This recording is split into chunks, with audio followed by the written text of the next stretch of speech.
अब सुनिए विशेष चुनाव बुलेटिन मनीषा सिंह से। लोकसभा चुनाव की मतगणना कड़े सुरक्षा घेरे के बीच आज सुबह 8 बजे से शुरू हो गई है। उत्तर प्रदेश में 80 लोकसभा सीटों के साथ 4 विधानसभा उप निर्वाचन क्षेत्रों में कराए गए मतदान की भी काउंटिंग हो रही है। मतदान 7 चरणों में 19, 26 अप्रैल, 7 मई, 13 मई, 20 मई और 25 मई तथा 1 जून को कराया गया था। लोकसभा चुनाव के साथ 4 विधानसभा सीटों शाहजहांपुर की ददरौल, लखनऊ की लखनऊ पूर्व, बलरामपुर की गैसणी और सोनभद्र की दुद्धी सीट पर उपचुनाव कराया गया था। प्रदेश में लोकसभा सीटों पर हो रही मतगणना के रुझान आने लगे हैं। प्रारंभिक रुझानों में एनडीए गठबंधन 78 सीटों पर और इंडी गठबंधन 56 सीटों पर बढ़त बनाए हुए है। वाराणसी संसदीय सीट पर भाजपा के वरिष्ठ नेता और प्रधानमंत्री नरेंद्र मोदी, अमेठी से स्मृति ईरानी, लखनऊ से राजनाथ सिंह और कैसरगंज सीट से करण भूषण, सुल्तानपुर सीट पर मेनका गांधी और गोरखपुर में रवि किशन आगे चल रहे हैं।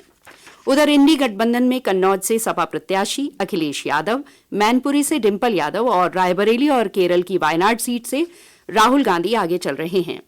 जालौन में समाजवादी पार्टी प्रत्याशी नारायण दास अहिरवार आगे चल रहे हैं। उनका सामना केंद्रीय राज्य मंत्री भानु प्रताप सिंह से है। वहीं बदायूं में सपा नेता शिवपाल यादव के पुत्र आदित्य यादव अपने निकटतम प्रतिद्वंद्वी से शुरुआती रुझानों में पीछे चल रहे हैं। उधर आजमगढ़ से भाजपा प्रत्याशी दिनेश लाल यादव निरहुआ अपने निकटतम प्रतिद्वंद्वी सपा के धर्मेंद्र यादव से पीछे चल रहे हैं। केंद्र में सत्तारूढ़ भारतीय जनता पार्टी उत्तर प्रदेश की 80 में से 75 सीटों पर चुनाव लड़ रही है। उसने 5 सीटें अपने सहयोगी दलों के लिए छोड़ी हैं। इनमें 2 सीटों पर अपना दल एस और 2 सीटों पर राष्ट्रीय लोकदल और 1 सीट पर सुहेलदेव भारतीय समाज पार्टी सुभासपा चुनाव मैदान में हैं। वहीं समाजवादी पार्टी और कांग्रेस का इंडिया गठबंधन यूपी की सभी 80 सीटों पर चुनाव लड़ रहा है। गठबंधन के तहत सपा 62 सीटों पर, कांग्रेस 17 सीटों पर और 1 सीट पर तृणमूल कांग्रेस का प्रत्याशी चुनाव मैदान में है। मतगणना की ताजा जानकारी के लिए चलते हैं अपने बिजनौर प्रतिनिधि के पास। आपके पास अभी क्या ताजा जानकारी है? आपके क्षेत्र में मतगणना कहां तक पहुंची है?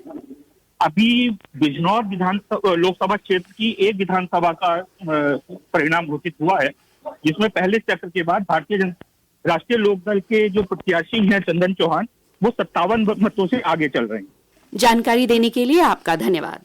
अमेठी लोकसभा क्षेत्र की मतगणना 2 जिलों में हो रही है। तिलोई विधानसभा के 387 बूथों पर डाले गए वोटों की गिनती 28 राउंड में 14 टेबलों पर हो रही है। इसी तरह जगदीशपुर विधानसभा के 338 बूथों के वोटों की गिनती 25 राउंड में 14 टेबल्स पर हो रही है। सलोन विधानसभा के वोटों की गिनती रायबरेली में हो रही है। जवाहर नवोदय विद्यालय में विधानसभा क्षेत्रवार मतों की गिनती के अलग अलग कक्ष निर्धारित किए गए हैं। चंदौली के नवीन मंडी परिसर में प्रत्येक विधानसभा वार 14-14 टेबल्स पर मतगणना का कार्य किया जा रहा है। 300 से अधिक मतगणना कार्मिकों की ईवीएम काउंटिंग और 72 कार्मिकों की पोस्टल बैलेट की गिनती में ड्यूटी लगाई गई है। आज की मतगणना में कई उम्मीदवारों के भाग्य का फैसला होना है। इससे वाराणसी लोकसभा सीट के भाजपा के वरिष्ठ नेता और प्रधानमंत्री नरेंद्र मोदी और कई केंद्रीय मंत्रियों की प्रतिष्ठा दांव पर लगी है। केंद्रीय मंत्रियों में प्रमुख रूप से लखनऊ से राजनाथ सिंह, मोहनलालगंज से कौशल किशोर, अमेठी से स्मृति ईरानी, फतेहपुर से साध्वी निरंजन ज्योति, खीरी से अजय मिश्र उर्फ टेनी शामिल हैं। वहीं विपक्ष से सपा प्रमुख अखिलेश यादव और उनकी पत्नी और सांसद डिंपल यादव शामिल हैं। मतगणना की ताजा जानकारी के लिए आइए पुनः चलते हैं अपने पीलीभीत प्रतिनिधि के पास। आपके पास अभी तक की क्या जानकारी है? यहाँ पे सुबह 8 बजे से मतगणना शुरू हो गई है। मतगणना के लिए विधानसभा वार 4 पंडाल बनाए गए हैं, जिसमें 14-14 टेबल लगाई गई हैं और अभी पोस्टल बैलेट की गिनती चल रही है। यहाँ पर 5596 पोस्टल बैलेट हैं, जिनको गिना जा रहा है। यहाँ पर जिलाधिकारी और पुलिस अधीक्षक मौजूद हैं। गर्मी से बचने के लिए व्यापक इंतजाम किए गए हैं। यहाँ पर एयर कंडीशनर लगाए गए हैं और कूलर भी लगाए गए हैं, ताकि कर्मचारियों को, गणना एजेंट को, अन्य संबंधित लोगों को गर्मी से किसी तरह की दिक्कत ना हो। जानकारी देने के लिए आपका धन्यवाद। इसी के साथ ये समाचार बुलेटिन समाप्त होता है। लोकसभा चुनाव से संबंधित अगला विशेष कार्यक्रम लोकसभा चुनाव 2024 जनता का फैसला 10 बजे प्रसारित होगा।